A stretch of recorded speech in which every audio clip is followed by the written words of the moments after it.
नाम है? जी मैं अभिषेक हूँ। ठीक है। तो ये आपको क्या लगता है, आप बनारस के रहने वाले हैं, तो यहाँ पर क्या क्या विकास हुआ है? विकास तो यही हुआ है, जो 168 पुरानी मंदिरें थी उन्हें तोड़कर एक मंदिर बनाकर उसका प्रचार प्रसार किया जा रहा है देश में। यही विकास हुआ है। विकास यह हुआ कि आरती जो 100 रुपये में होती थी अब 1500 रुपये में होगा, यही विकास हुआ है। अब ये सबसे बड़ी विकास ये हुआ कि प्रधानमंत्री जी बनारस में जब आते हैं, ठेला खुमचे वाले छोटे दुकानदारों को उजाड़ के फेंक दिया जाता है। जिस दिन तक प्रधानमंत्री जी रहेंगे तब दिन तक उनका व्यापार नहीं चलेगा। अब उनके घर में कोई भूख से मर जाए, कोई प्यास से मर जाए, इसको प्रधानमंत्री जी को लेना देना नहीं है। क्यों नहीं चलेगा? जी उनका व्यापार क्यों नहीं चलेगा? ये ठेला खुमचो वाले को हटा दिया जाता है बुलडोजर लगाकर कि हटो प्रधानमंत्री जी आ रहे हैं। नहीं मानोगे तो लतियाए जाओगे, फिर अले आके बंद कर देंगे थाने में, तो क्या करेगा बेचारा। आपको पता है जो कॉरिडोर बना है, जितने लोगों का मकान गिरा है, आपको एक खबर नहीं होगी। जितने लोगों का मकान गिरा है उन लोगों को हाउस अरेस्ट करके रखा गया था प्रधानमंत्री जी बनारस में जब तक थे। ये खबर नहीं चला नेशनल न्यूज में। क्यों नहीं चला भैया? जब न्यूज चैनल भी प्रधानमंत्री जी के लोगों का है तो कैसे चलेगा? इसका खबर कीजिए कि जो 68 पुरानी मंदिर तोड़ी गई हैं और तोड़कर एक मंदिर बनाकर उसके नाम पर आप चुनाव लड़ना चाहते हैं। और सरकारी पैसा से जो मंदिर बना उसमें पूरे देश के लोगों को रहना चाहिए ना, कि सिर्फ भाजपा के लोग रहेंगे उसमें। हमारे पैसे से मंदिर बना है, पूरे देश का पैसा उसमें लगा है। अब प्रचार नरेंद्र मोदी जी और योगी जी अपना करेंगे तो ये कब तक होगा? चमन को सींचने में पत्तियां कुछ झड़ गई होंगी, यही इल्जाम हम पर लग रहा है बेवफाई का। मगर कलियों को जिसने रौंद डाला अपनी पैरों से, वही दावा करें इस चमन की रहनुमाई का। देश की गद्दारी करने वाले लोग, देश के साथ अंग्रेजों की दलाली करने वाले लोग आज देश के रहनुमा बने फिर रहे हैं।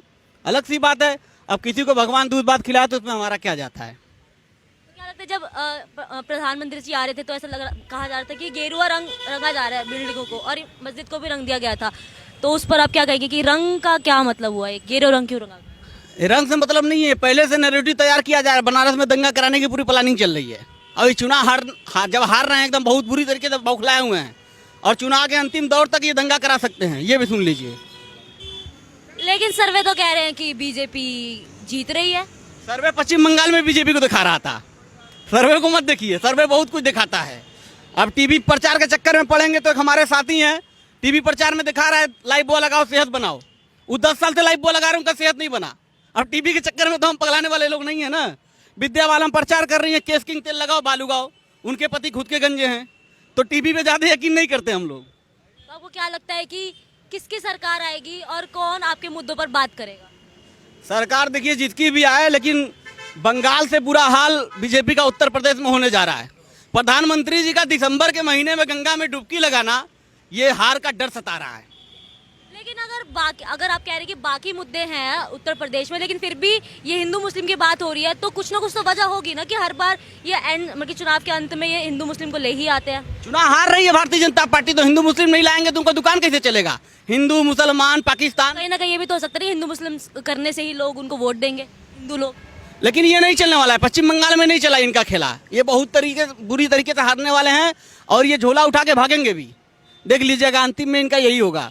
अब बताइए, देश का कर्जा किया हुआ है मुकेश अंबानी, देश का सारा जो है कर्ज लिया हुआ है, उसका कर्ज माफ कर दिया जा रहा है, और उस कर्ज को भरने के लिए आम जनता पर महंगाई थोपी जा रही है। 50 रुपए का पेट्रोल हम 100 रुपए में लेके मुकेश अंबानी का कर्जा भर रहे हैं। लेकिन सब्सिडी दे तो दिए पेट्रोल पे। कितना सब्सिडी दिए हैं आप बताइए। हमें नहीं मालूम है। आप कह रही हैं सब्सिडी दिए हैं, कौन सा सब्सिडी है? सब्सिडी दिए थे गैस पे ना, वैसे ही सब्सिडी देंगे, फिर वैसे ही लेके जाएंगे। ये डकैत लोग हैं, इन पर यकीन नहीं किया जा सकता। प्रधानमंत्री जी 5 साल में क्या किए हैं मालूम है? सिर्फ जोकराई किए हैं। ये करते क्या हैं? जोकराई क्या किए हैं ये? इनको मैं सर्कस का मदारी समझता हूँ, सरकार का प्रधानमंत्री नहीं। ये 5 साल में ये किए हैं, इन्होंने पहले हमारे बनारस को चूतिया बनाया। यहाँ आए बोले हम न, ये वर्ड्स मत यूज करें। बेवकूफ़ बनाया हमारे बनारस के लोगों को। इन्होंने बोले ना यहाँ मैं आया हूँ, ना किसी ने बुलाया है मुझे, तो गंगा मैया ने बुलाया है। हमारे बनारस के बेवकूफ़ बनाकर ये राजस्थान के चुनाव में चले गए। कहे हमारे राजस्थानी भाइयों बहनों, आपसे और पुराना हमारा नाता इसलिए कि मैं ऊँट यहीं चराने आता था। अब ये कहते कहते ये साहब कर्नाटक के चुनाव में चले गए। वहाँ बंदर वोटर नहीं थे प्रधानमंत्री जी, ये भी कहने से नहीं चुकते हैं, मैं बचपन में बंदर बनना चाहता था। ये कहते कहते साहब असम के चुनाव में चले गए। असम के लोगों से कहे मेरे आसामी भाइयों बहनों, आपसे और पुराना नाता इसलिए है कि आप चाय उगाने वाले हो, मैं चाय बनाने वाला हूँ। फिर घूमते घूमते 2017 में उत्तर प्रदेश के बरेली में आ गए विधानसभा के चुनाव में। कहें बरेली से सबसे पुराना नाता इसलिए हमारा है कि हमारा झुमका यहीं गिरा था। 5 साल में इन्होंने सिर्फ जोकर ही किया है, इसके अलावा इन्होंने कुछ नहीं किया है। ये नंबर 1 के जोकर है प्रधानमंत्री जी। अब बताइए, सरकारी पैसा से आप 5-5 ड्रेस दिन भर में बदलना किसका पैसा है? गुजरात से लेकर आए अपने घर से, चाय बेच के पैसा बनाए थे जो 500 ड्रेस बदले हैं। हमारे पैसे से ड्रेस बदलना है, हमारे पैसे से घूम रहे हैं। घूम लीजिए, जब दिन की सरकार है उसके बाद तो आपको झोला उठाना है, चले ही जाना है। तो आपको क्या लगता है कि चुनावों में किसको कितनी सीटें मिलेंगी?